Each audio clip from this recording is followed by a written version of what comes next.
ये वो नवरात्र है जिसमें प्रेम आनंद बढ़ता है, स्नेह बढ़ता है। ये वो महाराज 9 दिन में एक दिन अगर घर में ज्यादा बीमारी फैल रही हो, कोई ना कोई बीमार पड़ रहा हो, तो 1 लोटा पानी सुबह स्नान कर कर घर के चारों तरफ घुमाकर नीम के पेड़ के नीचे नवरात्र में डाल देना। महाराज 3 या 4 दिन लगेंगे, आराम लगना चालू हो जाएगा, घर से रोग दूर हो जाएगा। शिव महापुराण की कथा कहती है, देवी भागवत कहती है कि माता का 9 दिवस तक स्थान नीम के पेड़ के नीचे रहता है। इसलिए आज भी दक्षिण दिशा में देवी की मूर्ति नहीं बिठाते, नीम के पेड़ को साड़ी पहनाते हैं, नीम के पेड़ का ही मांग भरकर मंगलसूत्र पहनाकर नीम के पेड़ का ही श्रृंगार होता है और नीम के पेड़ की ही पूजन होती है। दक्षिण दिशा में माता की मूर्ति विराजमान नहीं करते नवरात्र में नीम के वृक्ष की पूजन करते, क्योंकि देवी भागवत में स्पष्ट कहा गया, नवरात्रि तक मां जगत जननी जगदम्बा 64 योगिनियों के साथ में नीम में विराजमान हो जाती। 64 योगिनी। घर के अंदर बैठकर आप 27 मनके की माला जप रहे हो, घर के अंदर बैठकर 30 मनके की माला जप रहे हो, घर के अंदर बैठकर 108 मनके की माला जप रहे हो। आप जितने भी मनके की माला घर के अंदर बैठ रहे हो और जप रहे हो, उसका पुण्य आपको प्राप्त होगा, मना नहीं है, मिलेगा। पर रुपये में से 54, रुपये में से कितना मिल रहा है? 54, 25%। वही माला आप किसी मंदिर में, देवालय में, तीर्थ में जप रहे हो, उसका पुण्य मिलेगा केवल आधा, 50%, मात्र 50। महाराज वही माला आप यदि पीपल, आंवला, समी, बेलपत्र, इन वृक्ष के नीचे अगर आप एक माला को लेकर बैठे हो और बिना आसन के, समी के वृक्ष के नीचे आप कोई मंत्र जप रहे हो, कोई बेलपत्री के पेड़ के नीचे मंत्र जप रहे हो, कोई आंवले के पेड़ के नीचे मंत्र जप रहे हो, किसी पीपल के वृक्ष के नीचे मंत्र जप रहे हो, तो वहां आसन लगाने की जरूरत नहीं होती। बिना आसन के अगर आपने एक माला का एक मन का भी अगर जपा है, शिव महापुराण कहती है, विष्णु पुराण कहती है कि 100% पुण्य आपके खाते में उस मंत्र का फल प्रदान कर देता है। उस मंत्र का शिव महापुराण की कथा, लिंग पुराण की कथा, विष्णु पुराण की कथा, पद्म पुराण की कथा कहती है कि किसी वृक्ष के नीचे, जिन वृक्षों का गुणगान हमारे शास्त्र करते हैं, जिन वृक्षों का गुणगान हमारी पुराणे करती हैं, उन वृक्ष के नीचे अगर एक मंत्र का मन का भी फेरा जाए तो उसका पुण्य हजारों गुना प्राप्त हो जाता, आप रूप प्राप्त होता अपने आप।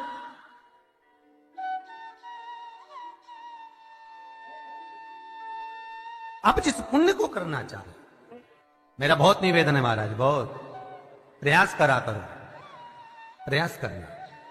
अगर हाथ के मनके की माला भी नहीं हो और किसी पीपल के पेड़ के नीचे 15 मिनट बैठने का मौका मिल गया, आंवले के वृक्ष के नीचे 5 मिनट बैठने का मौका मिल गया, किसी आंवले के वृक्ष के नीचे आप 5 मिनट बैठे हो, ओम नमो नारायण का मंत्र का स्मरण कर लो, ओम नमो भगवते वासुदेवाय का जाप कर लो, बस उसका फल 4 गुना, हजारों गुना प्राप्त हो जाता है। शमी के पेड़ के नीचे बैठे हो, श्री शिवाय नमस्तुभ्यम का जाप करिए, 4 गुना फल मिलेगा, 1000 गुना फल। बेलपत्री के पेड़ के नीचे गए हो, ओम नमः शिवाय ओम का जाप करिए, फल मिलेगा। उस फल को हमें पाना है। शिव जी का पहला पार्वती के साथ अवतार है काल और काली, महान काल और महाकाली, पहला होता। पर द्वार पर चप्पल पड़ी होने के कारणवश वो लौट कर चली जाती है। बहुत ध्यान दीजिएगा महाराज, थोड़ा सा आपको बुरा लगेगा, लग जाएगा, और शिव पुराण है, जीवन संवार देगी तो अच्छी बात है,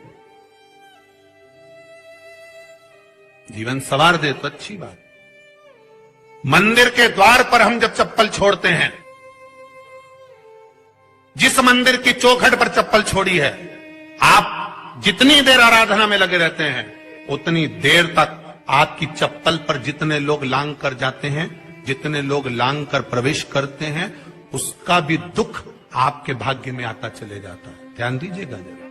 चप्पल का भविष्य पुराण में पढ़िएगा कभी कि पादुका का महत्व क्या है, पादुका किस ओर उतारना चाहिए, पादुका को कहां रखना चाहिए। स्कंद पुराण कहती है जिस व्यक्ति पर कर्जा बहुत ज्यादा मात्रा में हो जाता है और कर्जा चूकता नहीं है, आप बहुत प्रयास कर लिए, करोड़ों रुपए का कर्जा हो गया, यहां से लिया वहां दिया, वहां से उठाया वहां दिया, वहां से उठाया वहां दिया, तो निवेदन है कभी मौका लगे कर्जा मुक्ति के लिए सारे वृक्षों में अगर कोई श्रेष्ठ वृक्ष माना गया है तो वो बट का वृक्ष माना गया महाराज। इसलिए प्रशासनिक कार्य के लिए, मानसिक टेंशन में, परेशानियों में बटकेश्वर महादेव का स्मरण किया जाता है।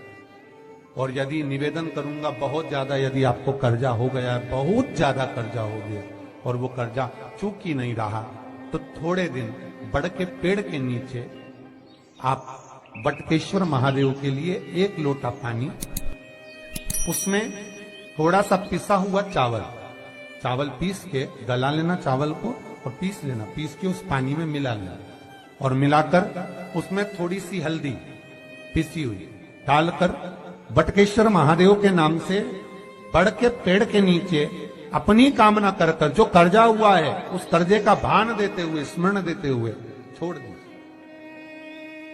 महाराज 2 या 3 सोमवार एक ही जगह पर करना, 3 सोमवार बाद वहीं से बड़ के पेड़ की थोड़ी सी जड़ उठा लाना और उस जड़ को एक कोई धागे में बांधकर या तो अपनी गले में डाल लो या अपनी जेब में पटक लो, उसको थोड़े दिन पटक कर रखना, लगभग 2 से 3 महीना पटक कर रखो। वो जड़ जैसे बड़ का पेड़ विस्तार होता है, पानी गिरे ना गिरे, जल वृष्टि हो ना हो, गर्मी पड़े ना पड़े, उसको कोई फर्क नहीं पड़ता। बड़ का वृक्ष आप रूप फैलता जाता, उसकी जड़ें अपने आप प्रबल होती है। उसी तरह ये बटकेश्वर महादेव कहीं से भी अगर जड़ आपके पास में रखी है 1 महीना, 2 महीना, 3 महीना तक, तो ये जड़ अपने आप लक्ष्मी को पकड़कर खींच कर लाती है और कर्जे से मुक्त कर देती है। बटकेश्वर महादेव का स्मरण सुख का देना हो। बेलपत्री का वृक्ष किसका प्रतीक है? पार्वती का। नीम का वृक्ष किसका प्रतीक है? जगदम्बा का। जिस व्यक्ति को ब्लड प्रेशर की बीमारी रहती हो, ऊपर नीचे ब्लड प्रेशर होता रहता हो, तकलीफ भोग रहे हो, बहुत कष्ट में हो, बार बार पसीना आ जाए शरीर पर, कुछ ना करिए, 1 लोटा पानी भरो, 7 पत्ती नीम की डालना, खाई की डालना, नीम, कड़वी नीम, मीठी नीम नहीं, कड़वी नीम, और साथ उसमें बेलपत्र डालना। जिस व्यक्ति का ब्लड प्रेशर हाई हो, लो हो, उसके कमरे में उसको प्लेट से ढककर रख दीजिए। सुबह स्नान कर वही व्यक्ति जिसका ब्लड प्रेशर ऊंचा नीचा होता है, उसको शिव जी को समर्पित करना। शिव को चढ़ाकर उसी का पानी 7 बार उसी स्थान पर ग्रहण कर लेना। व्यक्ति का ब्लड प्रेशर बराबर हो जाता है। मात्र लगभग अगर सोमवार कर रहे हो तो 11 सोमवार करो, प्रतिदिन नियम से कर रहे हो तो 15 दिन कर लो, उसमें बराबर। फिर कभी जिंदगी में ब्लड प्रेशर की बीमारी चली ही जाती है। कोई बरसाती मेंढक मत बनना रे। बरसात आती है तो मेंढक बहुत सारे इकट्ठे हो जाते हैं, टर करते हैं। कई लोगों की आदत होती है, सावन का महीना आया तो मंदिर में भीड़, शिवरात्रि आई तो मंदिर में भीड़। हमें बरसाती मेंढक नहीं बनना कि सिर पे त्रिपुंड लगा लिया, गले में रुद्राक्ष की माला पहन ली, चोला बदल लिया, कपड़े बदल लिए और कपड़े बदलकर साधु संत बनकर, सन्यासी बनकर, तपस्वी बनकर छल करने के लिए, निंदा करने के लिए, बुराई करने के लिए, चुगली करने के लिए, अपशब्द करने के लिए, लोगों को घाटा पहुंचाने के लिए, लोगों के पांव खींचने के लिए बैठ गए। ये नहीं बनना हमको। हमें बरसाती में ये वो नवरात्र है जिसमें प्रेम आनंद बढ़ता है, स्नेह बढ़ता है। ये वो साधारण नवरात्र है नहीं। अगर इस गुप्त नवरात्रे के अंतर्गत शिवलिंग है नहीं है तो किसी अपने घर के गमले में, बगीचे में 2 पार्थिव लिंग का निर्माण करें। 2 पार्थिव लिंग, उसमें एक शिवजी का स्मरण करें और एक में माता पार्वती जी का स्मरण। देवादिदेव महादेव के 2 स्वरूप, 2 लिंग प्रकट कर एक पर 9 पुष्प लाल और एक पर श्वेत पुष्प 5 समर्पित करें, बाबा की आराधना करें, घी का दीप लगाएं, पूजन करें और बाद में उन शिवलिंग को और उन पुष्पों को विसर्जन करें। किसी भी नदी में, तालाब में, बावड़ी में, अगर वहां नहीं विसर्जन कर सकते हैं तो किसी वृक्ष के नीचे उनका विसर्जन कर दो। ये वो नवरात्र है जिसमें प्रेम आनंद बढ़ता है, स्नेह बढ़ता है। ये वो साधारण नवरात्र नहीं है। भाई भाई में अगर द्वेष हो रहा है, विवाद चल रहा है, अदालत में बात चल रही है, कोई समझौता नहीं हो रहा, एक दूसरे से बातचीत बंद है, करो नवरात्र। यही गुप्त नवरात्र धारण करो। 9 दिन कुछ भी आप बाबा को पुष्प समर्पित करो। फूल लगता क्या है, कोई यहाँ लिखा तो आनंद रामायण में ये थोड़ी लिखा कि एक एक सोने की अंगूठी समर्पित करो। उन्होंने तो लिखा पुष्प। माता जानकी जी ने वाल्मीकि बाबा से पूछा, गुरुदेव एक बात पूछना चाहते हैं। बोलिए क्या है?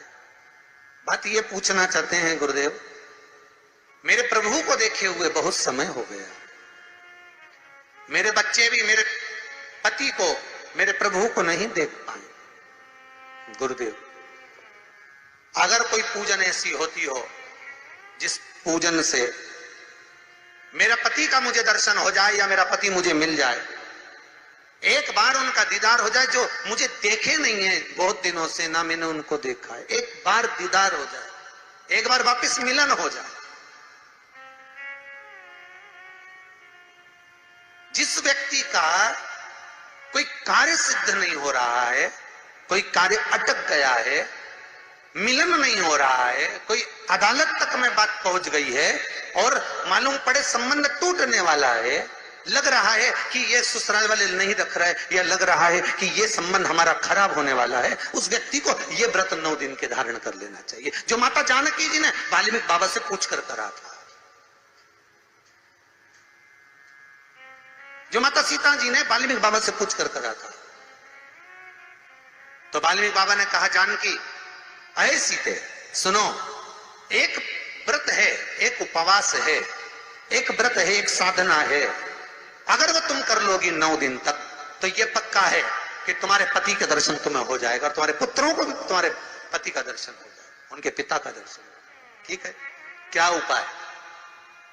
कहा शिव मंदिर में जाइए, पहले दिन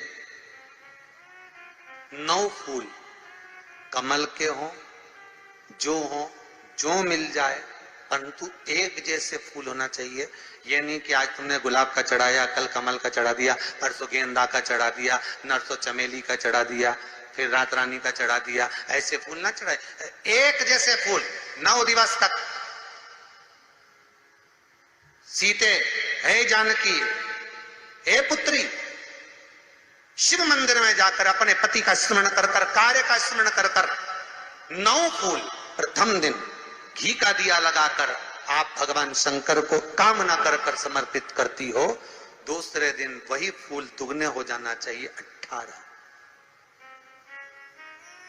तीसरे दिन फिर 9 जोड़ लो, 27, फिर 9 जोड़ लो, फिर 9 जोड़ लो, जोड़ते जोड़ते 90 दिन 81, कितने हो गए? ऐसे पुष्प शंकर भगवान को समर्पित करना। 10वां दिन होगा, पुत्री शिव कृपा करेंगे और तुम्हें अपने पति का दर्शन जरूर होगा। कर सकती हो? सीता जी बोली, कर तो लूंगी, पर दिक्कत एक है। क्या? इतने में फूल चढ़ाऊं और फूल नहीं मिले तो? इतने में वहीं पर लव खड़ा हुआ था, पुत्र लव खड़ा हुआ था। उसने कहा, मां चिंता क्यों करती है, फूल मैं ला कर दूंगा, तो बस व्रत धारण कर। यही गुप्त नवरात्रि का व्रत, इसी आषाढ़ी नवरात्रि का व्रत मां जानकी ने करना प्रारंभ करा और पुष्प लाने के लिए लव जाता। पहले 9 फूल तो आश्रम में मिल गए, दूसरे 27 फूल, 18 फूल भी आश्रम में मिल गए। धीरे धीरे धीरे धीरे जब 5 दिन हो गए, पुष्प की संख्या कम पड़ने लगी, तो लव को मालूम पड़ा कि मेरी माता को पूजन करने में दिक्कत हो रही है, पुष्प नहीं मिल रहा है। चिंता मत कर मां, अब तो कहीं से भी ला कर दूंगा तो दूंगा। और गया लव, गया।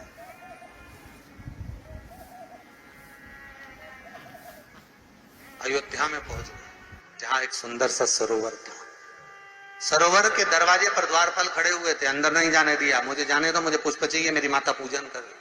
द्वारपालों ने पकड़ना चाहा, मना करा, नहीं माना। लव इनको पटक कर अंदर प्रवेश कर गया, फूल लेकर आया, माता को दिया।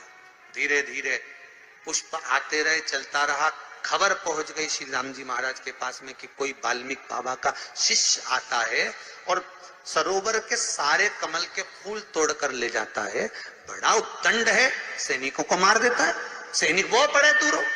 राम जी को सूचना मिली, आज 9वां दिन था, माता जानकी इंतजार कर रही है पुष्प आए। इतने में चारों तरफ सेना को लगा दिया गया कि आज सरोवर का एक पुष्प नहीं जाना चाहिए। और लव का युद्ध प्रारंभ हो गया उस अयोध्या के सरोवर पर।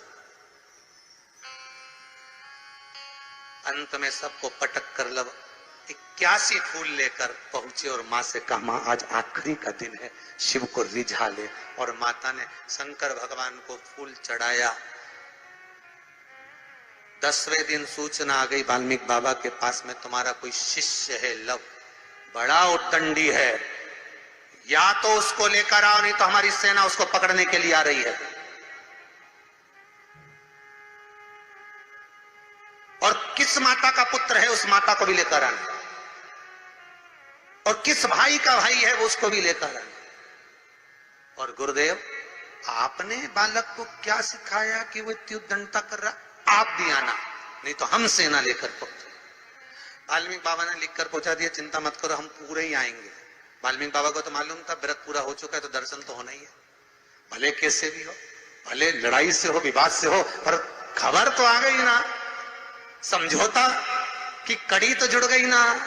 भगवान वाल्मीकि बाबा समझ गए, सीता जी से कह दिया तेरा व्रत पूर्ण हो गया बेटा, अब तू कल तैयारी कर चलने की। और लव को लेकर पहुंचे, सीता जी को देखा, पुत्रों का स्मरण करा, राम जी के नैनों से जल बह गया। वाल्मीकि बाबा सीता से कहते हैं, इसको कहते हैं साधना, इसको कहते हैं तप, इसको कहते हैं साधना। आप भी कर सकते हो। आनंद रामायण का ये प्रसंग वर्णन करता है कि हम भी क्यों ना कर सकते। 11 तारीख से 19 तारीख तक गुप्त नवरात्र चालू हो गए। गुप्त नवरात्र करो, आराधना, कुछ नहीं तो एक फूल तो शंकर को चढ़ाना चालू करो, कम से कम एक पुष्प तो चढ़ाओ। जिसको लगता है कि मेरे परिवार में कोई दूसरा व्यक्ति हस्तक्षेप कर रहा है, या मेरा पति किसी पर नारी के साथ में रह रहा है, या नारी किसी पर पुरुष के साथ में रह रही है, तो माखन थोड़ा सा प्रतिदिन मां जगत जननी के मंदिर में अवश्य समर्पित करें। 9 दिन तक समर्पित करोगे, कैसा भी दोष होगा, कैसे भी ग्रह होंगे, वो सब हट जाएंगे और जीव आपका हो। ये वो नवरात्र है जिसमें प्रेम आनंद बढ़ता है, स्नेह बढ़ता है। ये वो नवरात्र, ये कोई साधारण नवरात्र नहीं है। भाई भाई में अगर द्वेष हो रहा है, विवाद चल रहा है, अदालत में बात चल रही है, कोई समझौता नहीं हो रहा, एक दूसरे से बातचीत बंद है, करो नवरात्र, यही गुप्त नवरात्र धारण करो। 9 दिन कुछ भी, आप बाबा को पुष्प समर्पित करो, फूल। लगता क्या है, कोई यहाँ लिखा तो आनंद रामायण में ये थोड़ी लिखा कि एक एक सोने की अंगूठी समर्पित करो। उन्होंने तो लिखा पुष्प, केवल पुष्प, केवल पुष्प, इससे ज्यादा कुछ नहीं। भगवान को दीजिए। कोई कामना है आपकी नहीं हो रही। शिवलिंग की जो पूजन होती है, भगवान शंकर की जो शिवलिंग का पूजन है, वो साधारण नहीं।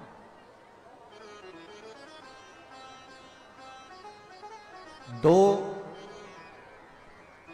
गुप्त नवरात्रे होते हैं, थोड़ा ध्यान देंगे। 2 गुप्त नवरात्रे होते हैं।